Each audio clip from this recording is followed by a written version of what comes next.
अस्सलाम वालेकुम स्टूडेंट्स, आज से हमारा चैप्टर नंबर 6 स्टार्ट हो रहा है, टेबल एंड क्यूरी। तो इसमें हम पहले पीछे पढ़ तो चुके हैं कि टेबल क्या होता है और क्यूरी क्या होती है। अभी पहले स्टार्ट में जो है उनकी डेफिनेशन ही है, पहले टेबल के सारा बताया हुआ है कि क्रिएट कैसे करते हैं। उसमें आगे जो डिफरेंट फॉर्मेट्स और बहुत सारी चीज़ें होती हैं जो आप चेंज कर सकते हैं, प्रॉपर्टीज़ वगैरह वो सब बताई हुई हैं। उसमें से हम जो है वो जो बेसिक डेफिनेशंस वगैरह हैं वो पढ़ेंगे। जो प्रोसीजर्स हैं उनको हम फ़िलहाल स्किप करेंगे। फ़िलहाल हम जो है वो प्रोसीजर प्रैक्टिकल क्योंकि वो परफॉर्म करने होते हैं तो उनको हम स्किप करते हैं। जो डेफिनेशंस हैं या जो इंपॉर्टेंट चीज़ें, जो कंपैरिजंस, डिफरेंसेस, वो चीज़ें हम इन चैप्टर्स में से पढ़ेंगे, 6, 7 दोनों में से। तो सबसे पहले टेबल है। आपको पता है अच्छी तरह से कि टेबल क्या होता है। Is the most important object of the database, it is the central concept in relational database. यही बात है ना, क्योंकि रिलेशनल डाटाबेस आप पढ़ चुके हैं कि वो बेस ही रिलेशन के ऊपर करता है। और रिलेशन किसको कहते हैं? टेबल को। All the data in the relational database is stored in table. Table is known as relation. ठीक है, अब आगे इसके पार्ट्स आ गए, फील्ड्स और एट्रीब्यूट, रिकॉर्ड और रो। ये भी हम पीछे पढ़ चुके हैं कि आपके पास सिंपल एक टेबल होगा। ठीक है, तो इसमें ये जो कॉलम्स होते हैं इनको हम फील्ड्स कहते हैं या एट्रीब्यूट्स कहते हैं। और ये जो हमारे पास रोज़ होती हैं इनको हम जो है वो रिकॉर्ड्स या रो ही कहते हैं। ठीक है, तो अब ये जो फील्ड और एट्रीब्यूट की डेफिनेशन क्या हो जाएगी? Combination of related characters. ठीक है, आप फील्ड या पीछे पढ़ चुके हैं combination of related characters. Field is known as attribute in relational database. Attribute is a name of column. ठीक है, ये सही है, ये वही सारी है जो हम पीछे पढ़ चुके हैं। उसके बाद रिकॉर्ड और रो भी वही है। क्या? Record is a collection of related field.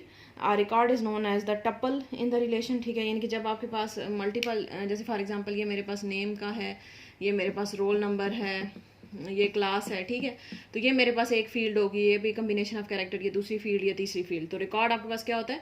जब मल्टीपल फील्ड्स आपस में मिल जाती हैं। आपने पीछे पढ़ा हुआ है, कम्बिनेशन ऑफ फील्ड्स जब होते हैं तो वो आपके पास क्या बन जाता है? एक रिकॉर्ड बन जाता है। ठीक हो गया, तो ये रिकॉर्ड या टप्पल भी इसको हम कहते हैं, ये हम पीछे पढ़ चुके हैं। ठीक है, आगे कैरेक्टरिस्टिक्स ऑफ टेबल देखें, ये इंपॉर्टेंट चीज़ें हैं।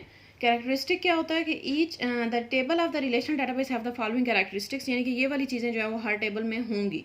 पहला है कि each field of the table contains only one value, कि हर फील्ड में आपके पास क्या होती है? सिर्फ एक ही वैल्यू होती है। यही बात है ना, यहाँ पे सिर्फ आपके पास एक वैल्यू होगी, यहाँ पे आपके पास एक वैल्यू होगी, एक वैल्यू होगी, एक वैल्यू होगी, यानी कि हर जगह पे आपके पास सिर्फ एक वैल्यू होती है। नेक्स्ट है each column has a distinct name. Her column का डिस्टिंक्ट मतलब यूनिक, यानी कि डिफरेंट। ये नहीं कि दो कॉलम का नेम सेम हो जाए। जैसे फॉर एग्जांपल एक का भी आपने रखा हुआ रोल नंबर, दूसरा भी आपने रोल नंबर, ये नहीं आप कर सकते। आपने हर जो कॉलम होता है इसका जो नाम है वो आपने डिस्टिंक्ट रखना है, यूनिक रखना है। It is the name of the attribute और फील्ड इट रिप्रेजेंट्स। ठीक हो गया। नेक्स्ट है the order of the columns is इमैटेरियल। ये भी हम पीछे पढ़ चुके हैं, ये हमने पीछे पढ़े थे कि जो ऑर्डर ऑफ कॉलम है, यानी कि पहले आप रोल नंबर लिख दें, बाद में नेम लिख दें, या पहले क्लास लिख दें, बाद में इधर नेम लिख दें, कोई फ़र्क नहीं पड़ता, ऑर्डर इनका मैटर नहीं करता। नेक्स्ट है each row represents a record, यानी कि हर रो आपके पास जो है वो एक रिकॉर्ड रिप्रेजेंट करती है। नेक्स्ट है each row is distinct, there is no duplicate rows. हर रो आपके पास जो है वो डिस्टिंक्ट होती है, हर रो यूनिक है आपके पास, तो कोई डुप्लीकेशन नहीं होगी रोज के अंदर। ये नहीं है कि एक रो, फॉर एग्जांपल मैंने यहाँ पे एक रिकॉर्ड बनाया हुआ है, ए, उसका रोल नंबर 1 है, क्लास फर्स्ट ईयर है, तो दोबारा वही मैं लिख दूँ, ये नहीं हो सकता। हर रो के अंदर भी जो वैल्यूज़ हैं वो डिफरेंट होंगी, ऐसे नहीं हो सकता, कुछ ना कुछ डिफरेंट लाजमी होगा। ठीक है, नेक्स्ट है the order of rose is इमैटेरियल। ठीक है, हर रो का भी जो ऑर्डर होता है वो मैटर नहीं करता। आप ये ऊपर लिख दें, वो नीचे लिख दें, कोई फ़र्क नहीं पड़ता। तो ये कुछ कैरेक्टरिस्टिक्स होते हैं, इंपॉर्टेंट है, ये आ सकता है शॉर्ट क्वेश्चन में, तो ये आपने याद कर लेना। और सिंपल सी चीज़ें हैं कि एक तो ये है कि हर फील्ड में एक वैल्यू आएगी, हर रिकॉर्ड में एक वैल्यू आएगी। उसके बाद दोनों का ना फील्ड का ऑर्डर मैटर करता है, ना रिकॉर्ड का ऑर्डर मैटर करता है। उसके बाद फील्ड भी जो है वो डिस्टिंक्ट होती है और रो भी जो है वो डिस्टिंक्ट होती है। तो ये जो है वो तकरीबन सेम ही है फील्ड और रिकॉर्ड के लिहाज से, पॉइंट्स हैं। ठीक है, अच्छा आगे जो दो डेफिनेशंस हैं हमारे पास, डिग्री ऑफ रिलेशन और कार्डिनैलिटी ऑफ रिलेशन। अब डिग्री क्या होती है? द नंबर ऑफ फील्ड्स और attribute in a relation is called degree, कि कितने आपके पास फील्ड्स हैं। फॉर एग्जांपल अब इसमें मेरे पास कितनी नंबर ऑफ फील्ड्स हैं? 3 हैं, तो इस टेबल की डिग्री कितनी होगी? 3। ये MCQs में आ सकता है अक्सर कि आपको टेबल दिया होगा, पूछा होगा कि इस टेबल की डिग्री बताएं कितनी है, तो नीचे ऑप्शन दिए होंगे 3, 4, 5, 6, तो आपने उसमें से टेबल की जितनी भी नंबर ऑफ फील्ड्स होंगी वो आपने गिन लिए और उसको आप करेक्ट ऑप्शन को टिक कर देंगे। ठीक है, तो ये इस तरह से आपके पास ये बड़ा इंपॉर्टेंट है, डिग्री और कार्डिनैलिटी, ये दोनों चीज़ें बड़ी इंपॉर्टेंट हैं। ठीक है, डिग्री आपके पास क्या होती है? द नंबर ऑफ फील्ड्स, के कितनी आपके पास नंबर ऑफ फील्ड्स या एट्रीब्यूट आपके पास जो है वो डिग्री होती है कि कितनी आपके पास एक टेबल के अंदर नंबर ऑफ फील्ड्स हैं, उसको हम कहेंगे कि वो उसकी डिग्री। अब इसके अंदर अगर 4 कॉलम होते तो हम कहते हैं कि इसकी डिग्री 4 है, ठीक है। The degree of a relation is usually not change once the table has been created, ठीक है, वही रहता है। Relation with 5 fields have a degree of 5, यानी कि अगर उसमें 5 फील्ड्स हैं इसका मतलब उसकी डिग्री 5 होगी। कार्डिनैलिटी क्या होता है? Number of records are tuple in a relation is called cardinality. ये फील्ड डिग्री तो आपके पास थी कि जो नंबर ऑफ फील्ड्स थी वो डिग्री थी। कार्डिनैलिटी होती है नंबर ऑफ रिकॉर्ड्स, ठीक है। तो नंबर ऑफ रिकॉर्ड जितने भी होंगे इसका मतलब है, अब जैसे देखें इन्होंने आगे लिखा हुआ है the cardinality of the relation changes and new record enter the relation with 50 records has a cardinality of 50। अच्छा, अब ये नहीं, इनको नहीं गिनना, ये जो ऊपर आपने हेडिंग दी हुई है ना इनको नहीं गिनना, ये जो नीचे वाले होते हैं इनको गिनते हैं, यहाँ से गिनना स्टार्ट करते हैं। तो अब अगर पहला रिकॉर्ड मैंने एंटर किया तो इसकी डिग्री अब 1 हो गई। अब ये इसका मतलब है इसकी डिग्री अब 2 है। तो अगर मैं यहाँ पे एक और रिकॉर्ड एंटर कर देती हूँ, फॉर एग्जाम्पल बी एंटर किया, 13 है, सेकेंड ईयर है, तो इसकी डिग्री अब 3 हो गई, ठीक है। सॉरी, कार्डिनैलिटी जो है मेरे पास 3 हो गई। तो डिग्री क्या होती है? नंबर ऑफ फील्ड्स, और कार्डिनैलिटी होती है हमारे पास नंबर ऑफ रिकॉर्ड्स। तो ये दो इंपॉर्टेंट चीज़ें हैं जो कि अक्सर एमसीक्यूज़ में या शॉर्ट क्वेश्चन में भी इनकी डेफिनेशन पूछी जा सकती है आपसे। तो नंबर ऑफ फील्ड जो होंगी वो आपके पास डिग्री होगी, और कार्डिनैलिटी क्या होगी? Number of records. ये इंपॉर्टेंट चीज़ें आपने याद रखनी है।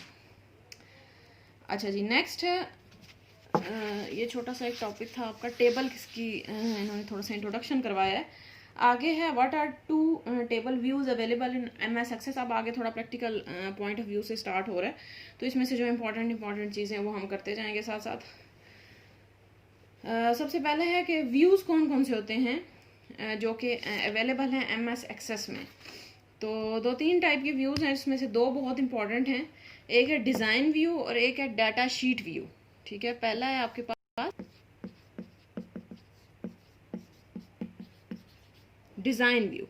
डिज़ाइन व्यू क्या होता है? The table view that is use to design the structure of table is called design view, यानी कि जिसमें आप टेबल का ऐसा व्यू, मतलब ऐसी चीज़ जो आपको सामने नजर आ रही है। तो एक होता है डिज़ाइन व्यू, यानी कि जिसमें आप टेबल को डिज़ाइन करते हैं, और दूसरा डाटा शीट व्यू जिसमें आप टेबल के अंदर वैल्यूज एंटर करते हैं। तो 2 टाइप के व्यूज़ होते हैं। जब आप इसको प्रैक्टिकल देखेंगे तो आपको ज़्यादा अच्छे तरीके से क्लियर हो जाएगा। फिलहाल आप इसकी ये छोटी सी डेफिनेशन ही याद रख लें कि डिज़ाइन व्यू आपके पास कौन सा होता है? जिसमें आप टेबल का स्ट्रक्चर बनाते हैं। स्ट्रक्चर में क्या चीज़ें आ जाती हैं? देखें जैसे आपकी बुक के ऊपर एग्जांपल दी हुई है जिसमें आपने ये फील्ड नेम एंटर कर रहे हैं, फील्ड की डाटा टाइप एंटर कर रहे हैं, यानी कि आप फील्ड नेम मैंने एंटर की, रोल नंबर, आगे उसकी डाटा टाइप बता दी कि नंबर है, ठीक है। अब रोल नंबर की डाटा टाइप नंबर ही होगी। आगे हम डाटा टाइप वाला टॉपिक पढ़ते हैं, फिर आपको समझ आएगी कि डाटा टाइप कैसे देते हैं। इसी तरह नेम है, उसकी डाटा टाइप इन्होंने टेक्स्ट रख दी। तो यानी कि इसके अंदर आप टेबल का स्ट्रक्चर बता रहे हैं। तो जिस व्यू में आप टेबल का स्ट्रक्चर बताते हैं कि टेबल में कौन कौन सी फील्ड्स होंगी, उनकी डाटा टाइप्स क्या होंगी, आगे उनकी कोई डिस्क्रिप्शन देनी है, उसमें से प्राइमरी की कौन सी बनानी है, तो वो जो आप स्ट्रक्चर जिसमें बता रहे हैं ना, स्ट्रक्चर ऑफ टेबल, वो आपके पास होता है डिज़ाइन व्यू, ठीक हो गया। अब दूसरा आपके पास है data sheet view. The view that is use to enter, delete और modify the data in a table is called data sheet view. Data sheet view क्या होता है?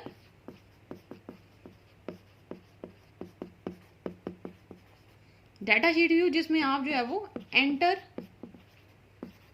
डाटा इन टेबल, यानी कि टेबल आपके पास बन गया। अब आपने इसके अंदर ये जो रिकॉर्ड्स आप एंटर करते हैं, डाटा एंटर करते हैं, वो जो बनाने का तरीका है वो आप लिखेंगे डाटा शीट व्यू में, और जो आप टेबल का स्ट्रक्चर बनाते हैं वो आप बनाते हैं डिज़ाइन व्यू में। अब देख लें आगे इसकी जो एग्जांपल दी हुई है उसमें यही है कि आपके पास रोल नंबर है, अब नेम, जो ऊपर हमने 2 फील्ड्स बनाई थी ना, रोल नंबर और नेम की, जो आपने डिज़ाइन व्यू में बनाई, वही आपके पास उसमें आपने डाटा शीट व्यू में आपने क्या किया, उसके अंदर आप पहला रोल नंबर एंटर किया गया, उसका नेम, फिर सेकंड नंबर उसका नेम, फिर थर्ड उसका नेम, ठीक है। तो ये आपके पास जो है वो डाटा शीट व्यू होता है। डिज़ाइन व्यू हो गया जिसमें आप स्ट्रक्चर ऑफ टेबल एंटर करते हैं, और डाटा शीट व्यू होता है जिसमें आप टेबल के अंदर वैल्यूज़ एंटर करते हैं, रिकॉर्ड एंटर करते हैं। तो ये 2 तरह के व्यूज़ जो हैं वो आपके टेबल के यूज़ होते हैं एमएस एक्सेस में, ठीक है। 2 इंपॉर्टेंट इसके अलावा भी होते हैं, लेकिन ये वाले 2 जो हैं वो जो आप यूज़ करेंगे या जो मेजर होते हैं वो यही होते हैं। एक डिज़ाइन व्यू और दूसरा आपके पास है data sheet view. Design view में आपने स्ट्रक्चर बनाया टेबल का, यानी कि टेबल के अंदर फील्ड्स कौन सी हैं, प्राइमरी की कौन सी होगी, टेबल की जो है वो उसकी फील्ड्स की डाटा टाइप क्या होगी, ठीक है। तो ये चीज़ें आप बताएंगे। और डिज़ाइन डाटा शीट व्यू में जस्ट आप क्या करते हैं, उसके अंदर डाटा एंटर करते हैं। डाटा आप क्या होगा, वही जो आपने ऊपर फील्ड्स बनाई उनके अंदर आप क्या करते हैं, रिकॉर्ड्स एंटर करते जाते हैं। तो सिंपल आप वर्ड्स में ये भी कह सकते हैं कि डिज़ाइन व्यू में आप जो है वो टेबल की फील्ड्स बताते हैं, और इसमें आप डाटा शीट व्यू में आप टेबल के रिकॉर्ड्स बताते हैं। दो ही चीज़ें ना, टेबल की फील्ड्स और रिकॉर्ड्स। तो डिज़ाइन व्यू में आप टेबल की फील्ड्स एंटर करेंगे, और ये जो डाटा शीट व्यू होता है इसमें आप टेबल के रिकॉर्ड्स बनाएंगे, ठीक है। ये मैं इधर लिख देती हूँ, रिकॉर्ड्स, ठीक हो गया। तो ये दो इंपॉर्टेंट हमारे पास चीज़ें हैं, एक डिज़ाइन व्यू आ गया और दूसरा आपके पास आ गया डाटा शीट व्यू, ठीक है। अच्छा, नेक्स्ट आपका टॉपिक है स्विचिंग बिटवीन व्यूज़। इसको फिलहाल रहने देंगे आप, ज़ाहिर है जब आप देखेंगे सामने प्रैक्टिकली आपको नज़र आएगा तो ही आप जो है वो इसको कर सकते हैं, बता सकते हैं, ठीक है।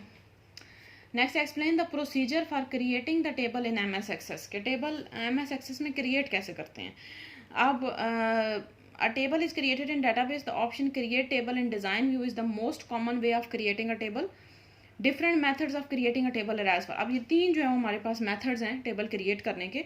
Creating table in design view, creating table by wizard and creating table by entering data. ये तीन है। इसमें से हम जो करते हैं, जो आप प्रैक्टिकल जब हम करेंगे, ये वाला क्वेश्चन पूरा जो है वो ये आपका प्रैक्टिकल है, ये हम अभी नहीं कर रहे, ठीक है। अभी जस्ट मैं आपको फिलहाल बता रही हूँ, थोड़ा सा इंट्रोडक्शन दे रही हूँ, ठीक है। तो अभी ये जो है ना, ये प्रोसीजर, ये जितने भी आपके इस चैप्टर में प्रोसीजर्स हैं वो हम नहीं करेंगे फ़िलहाल, ठीक है, स्किप करेंगे उनको।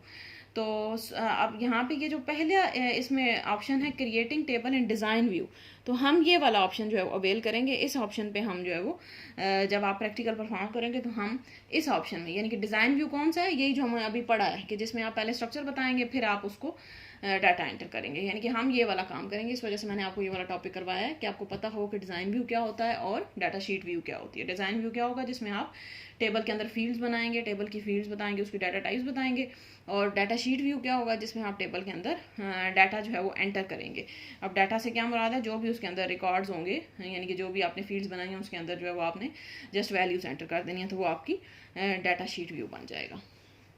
अच्छा, नेक्स्ट आपका टॉपिक है explain different data types available in MS Access. ये हम इंशाल्लाह कल करेंगे, और ये बहुत ही ज़्यादा इंपॉर्टेंट टॉपिक है।